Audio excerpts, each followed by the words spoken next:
एउटा खस्सी 45,000 रुपियाँसम्ममा बिक्री हुन्छ। वर्षमा 2-3 लाख रुपियाँसम्म आम्दानी पनि हुन्छ। यही बाख्रा पालनबाट छोराछोरीको पढाइदेखि जग्गा जोड्न सफल हुनुभएको छ सल्यान फलाबाङकी सुकुमारी रोका। आखिर कसरी बदलियो उहाँको जीवन, हेरौँ है त। गाउँघरमा परम्परागत रूपमा पालिने बाख्रा धेरैका लागि सामान्य पशुपालन हुन सक्छ, तर सही तरिकाले मेहनत र लगनका साथ गरियो भने यही बाख्रा परिवारको आम्दानीको मुख्य स्रोत बन्न सक्छ। यसको उदाहरण बन्नु भएको छ त्रिवेणी गाउँपालिका वडा नम्बर 4 फलाबाङकी सुकुमारी रोका। बाख्रा पालनबाट भएको आम्दानी केवल घर खर्च चलाउन मात्र सीमित छैन। यही व्यवसायबाट उहाँले छोराछोरीको पढाइ खर्च धान्नु भएको छ। परिवारको आवश्यकतासँगै भविष्यका लागि जग्गा जोड्ने काम समेत गर्नु भएको छ। अर्थात् गाउँमा सामान्य रूपमा पाल्न सुरु गरेका बाख्रा आज उहाँको परिवारका लागि सम्पत्ति निर्माण गर्ने आधार बनेका छन्। बाख्रा बिक्री गर्न पनि रोकालाई खासै समस्या छैन। बजार खोज्न टाढा जानुपर्ने अवस्था पनि छैन। व्यापारीहरू आफै घरमा आइपुग्छन्। एउटा बाख्रा बिक्री गर्दा नै 10,000 देखि 15,000 रुपियाँसम्मको आम्दानी हुने गरेको उहाँ बताउनुहुन्छ। उहाँसँग एउटा खस्सी 45,000 रुपियाँसम्म बिक्री गरेको अनुभव पनि छ। गत वर्ष मात्रै उहाँले 2 लाख रुपियाँभन्दा बढीका खस्सी बिक्री गर्नुभएको थियो। सुकुमारीको यो सफल यात्रामा परिवारको पनि साथ छ। उहाँका श्रीमान सरकारी सेवामा हुनुहुन्छ। कामको व्यस्तताका कारण उहाँ सधैँ घरमा रहन सक्नुहुन्न, तर कहिलेकाहीँ घरमा आएको समयमा बाख्राको हेरचाहमा श्रीमतीलाई सहयोग गर्नुहुन्छ। तर श्रीमान नभएको अधिकांश समय बाख्राको जिम्मेवारी भने सुकुमारीकै काँधमा हुन्छ। सफल हुन ठुलो लगानी र ठुलो व्यवसाय नै चाहिन्छ भन्ने छैन। सानो सुरुवात, निरन्तर मेहनत र सही व्यवस्थापनले पनि जीवन बदल्न सक्छ। सुकुमारी रोकाको जीवन पनि एउटा गतिलो उदाहरण हो। फलाबाङकी सुकुमारी रोकाको कथा केवल बाख्रा पालनको कथा होइन, यो कथा हो मेहनतको, आत्मनिर्भरताको र आफ्नै खुट्टामा उभिने प्रयासको। मेहनत गरेर आफ्नै ठाउँमा गरिने काम सानो हुँदैन, त्यसैबाट ठुलो परिवर्तनको सुरुवात हुन्छ। फलाबाङबाट सुरु भएको सुकुमारी रोकाको यो यात्रा धेरै गाउँका महिला तथा युवाका लागि प्रेरणाको कथा बन्न सक्छ। यही हो मेहनतबाट आत्मनिर्भरताको कथा। अन्य यस्तै मेहनत र सफलताका भिडियोहरू हेर्नको लागि त्रिवेणी अनलाइनलाई सब्सक्राइब गर्न नभुल्नुहोला। नाम मेरो सुकुमारी रोका। सुकुमारी सुकुमारी रोका। हजुरको कुन ठाउँ हो ठेगाना? फलाबाङ नौनिगाने भन्थे अघि त, अब त त्रिवेणी गाउँपालिका त्रिवेणी 4। हजुर। अनि तपाईँको यो बाख्रा पालन व्यवसाय छ नि, कहिलेदेखि सुरु गर्नुभयो? यो त म थाहा भन्न धेरै भयो। सुरुमा कतिवटा बाख्रा थिए? कतिवटा बाख्राबाट पहिल्यैदेखि मैले त फर्म नखोल्दै धेरै थिएँ बाख्रा। त्यसैमा फेरि अब फर्म खोलौँ अनि के अनुदान सुनुदान आउँछ भने त अनुदानले त घोप्ट्याउनसम्म घोप्ट्याइदियो। कतिवटा बाख्रा छन् नि अहिले? अहिले 27वटा छन्, सबै बाख्रा पाठा सबै गरिने 27वटा छन्। अनि कुन जातका बाख्रा पाल्नु भएको छ? सब अघि त अब काठे जस्ता थिए, अब करस मध्येमा आए। अहिले यो क्रस चाहिँ किन रोज्नु भयो? पहिला केही काठे किन गर्नु भएन? पहिला क्रस नभएन, पहिला थिएन, अहिले भयो। थिएन, अहिले भयो। जतासुनी आउनु लाग्यो त्यहाँ त्यहीबाट। सुरुमा कति जति लगानी गर्नु भएको थियो नि? लगानी त कति भयो, कति त्यस्तो बाख्रा किन्ने लगानी भएन। त्यो पहिल्यैदेखि अब 2-4वटा बाख्रा ल्याइयो आफूले, त्यस्तै पाल्दै पाल्दै धेरै भइयो। अब फर्म खोलौँ अनि भन्ने कुरो। वार्षिक आम्दानी कति हुन्छ? आम्दानी त वर्षमा त्यही हो 2.5 देखि 3 लाखसम्म मात्रै हुन्छ। अनि तपाईँको यो खर्च कटाएर आम्दानी चाहिँ कति बचत हुन्छ? अघि त अब धेरै हुन्थ्यो, 50-60वटा बाख्रा हुन्थे। हजुर। खसी पनि धेरै हुन्थ्यो। हजुर। 10-12वटा एकैचोटि बेच्ने हुन्थ्यो। अब त छैन, खसी बोका गरेर त्यही हो 8-10वटा छन्। खर्च पर्छ त्यही हो 50-60 हजार लाग्छ होला। बाख्रालाई तपाईँले के खुवाउनुहुन्छ नि अहिले? के खुवाउनुहुन्छ भन्नाले यही धान मकै पिसाउने, गहुँ पिसाउने, खुवाउने, जौँ, कहिलेकाहीँ गोठी दाना ल्याउँछौँ बजारबाट। दाना आफै उत्पादन गर्नुहुन्छ कि आफै किनेर ल्याउनुहुन्छ? आफै उत्पादन आफै गर्नुहुन्छ? केही न यही घरै उत्पादन भयो, धान मकै जौँ। अनि रोग लाग्न नदिन के कस्तो सावधानीहरू अपनाउनु भएको छ? रोग कतिको लाग्छ? रोग त धेरै लाग्दैन, मर्दैन बिमा गरायो, कति मरेन। खोर व्यवस्थापन कसरी गर्नु भएको छ? खोर त अब जिउला त अब त्यही अनुदान पर्यो खोर छ र माथि के हाल्यो भन्छ नि त्यो हरियो राम्रो छ राम्रो छ जिउलाई अनुदान जिउ जिउलाई चाहिँ राम्रो छ यहाँ कहिले लिनुहुन्छ त जिउलाई फेरि भर्खर त ल्यायौँ भर्खर ल्याउनु भयो अब फेरि कार्तिक लागेको लाग्छौँ बाख्रा कहाँ बिक्री गर्नुहुन्छ तपाईँले घरै बिक्री भइहाल्छन् घरै घरै बजार पाउन कतिको सहज छ एकदम सहज छ सजिलो छ बजारमा लग्दैनौँ र घरैबाट बिक्री घरैबाट बिक्री भइहाल्छ बाख्राको मूल्य कस्तो छ अहिले एउटा नर्मल बाख्रो बेच्नु पर्यो भने कति कति 11-12 अधिक गतिलो भयो 15 त्यही त 15,000 अनि जस्तो अब यो गर्दाखेरि चुनौतीहरू चाहिँ तपाईँलाई सबभन्दा ठुलो समस्या के छ जस्तो लाग्छ बाख्राको रोगमा सबैमा बाख्रा पालनमा बाख्रा पालनमा त अब त्यही सबभन्दा घाँसको समस्या छ कि हिउँदे घाँसको हामीलाई त गोर्खे घाँस सस्तै हुन्छ हिउँदे घाँस छैन हाम्रो किन्नुपर्छ लगभग अघि त 40-50 हजारको किन्थ्यौँ अब त त्यही 20,000 जति किन्छ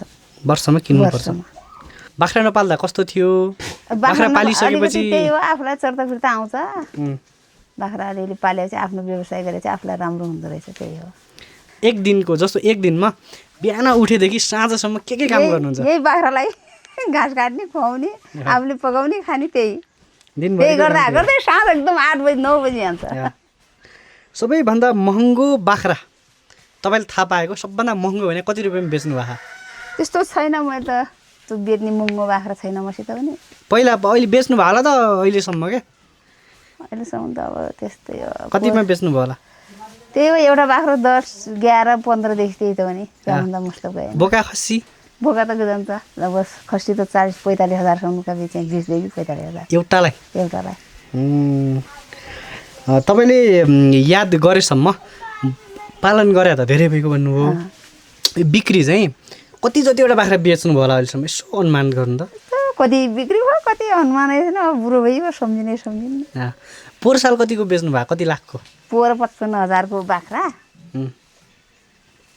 2,05,000 को खसी त्यतिकै बेचिदिएँ मैले त धौ पाल्नु भयो बेचिदिनु भयो यो वर्ष कति जति हुनेछन् अहिले पनि त्यस्तै भयो भर्खर 50,000 को बेचेपछि 50,000 को बेचिसक्नु भयो बाख्रा बेचे गाभिन बाख्रा अनि अब बोका खसी खसी बोका त आउँदैछ पालो यिनी सबै खसी बोकाहरू पनि परबाट हिँड्छन् कतिवटा खान अहिले कतिवटा खान 12वटा 10वटा खान 12वटा बेच्छन् 10-12वटा अहिले बोका खसी छन् सानो खान यिनी 1 वर्ष पुगे छैन नि अब 1 वर्ष पुग्यो भने त्यो खसी बनाउने 6 महिना बिक्री गर्ने फोन आइरहन्छ खरिदवालाको तिनी खसी खरिद्ने भयो यही घरै आएर घरै फोन कति बनाउनु भयो दिदी खसी बेच्ने बनाउनु भएन भनिरहन्छन् बाहिर जानै पर्दैन जानु पर्दैन बाहिर अनि तपाईँको घरमा यो काम गर्नलाई कसले सहयोग गर्नु भएको छ अब कहिले कासो श्रीमान आउनुहुन्छ र त्यहाँले घाँसै काट्न सक्नुहुन्न रुखै चर्नुहुन्न के गर्नुहुन्छ श्रीमानले जागिरी गर्ने जागिरी गर्नुहुन्छ अनि हजुरका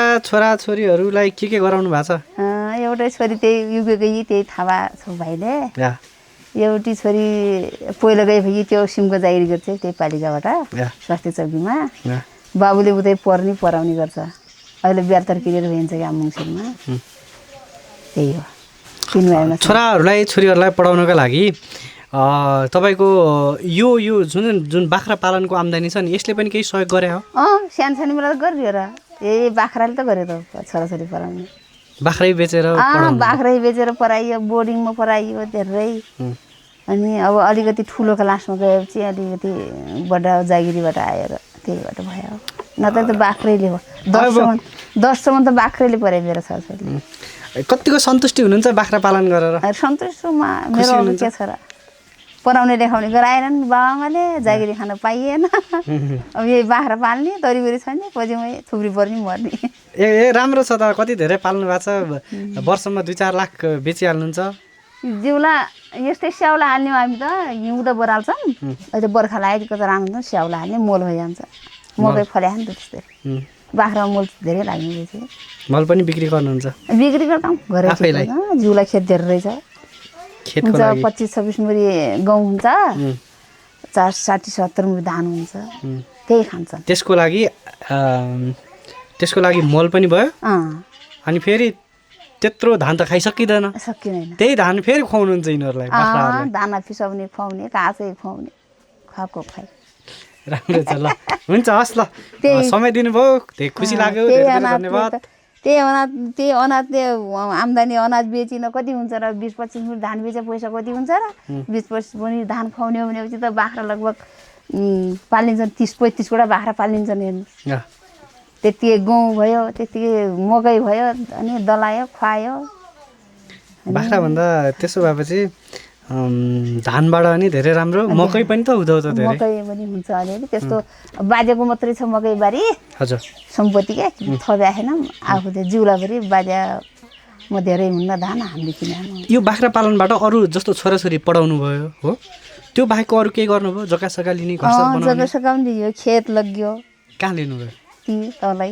लुवाममा लिनुभयो लुवामदेखि अलिकति माथि कोस्टिबलतिर कोचबिहारमा धेरै जाली हान्यो त्रो यही बाख्राबाट आम्दानी हुन्छ एउटा छोराका साथीले खसी बनाएको छ आमा भनेर पढाइदियो यत्रै खसी हेर्नु यिनीहरूलाई कतिखेर लगाउनुहुन्छ अब चरा अब लैजान्छु ल्याइन्छ हामी तल बाटोमा बस्छौँ ट्याक्क ल्याएर आउनु होला फेरि यता सडक बुट्टा ल्याउन म त हित्तीबाट झारेको छु कहाँनिरबाट ऊ पर छ अघि न मैले घाँसो भारी पार्दै नि त्यति नै बाटो हेर्नु होला डाँडामै त भेट भयो त भेट भयो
पशुपालनमा पनि हामीले विभिन्न ठाउँमा बाख्रा वितरण त्यसपछि त्यहाँका उन्नत जातका बोकाहरू वितरण गरेर त्यसलाई चाहिँ अब हामीले विभिन्न व्यवसाय गर्नेलाई कुखुरा पालनदेखि लिएर हाम्रो पशुमा विभिन्न किसिमका माछा पालन त्यस्ता व्यवसाय गर्नेलाई हामीले पुरस्कारको वितरण गरेका छौँ। पुरस्कार वितरण त्यो हामीले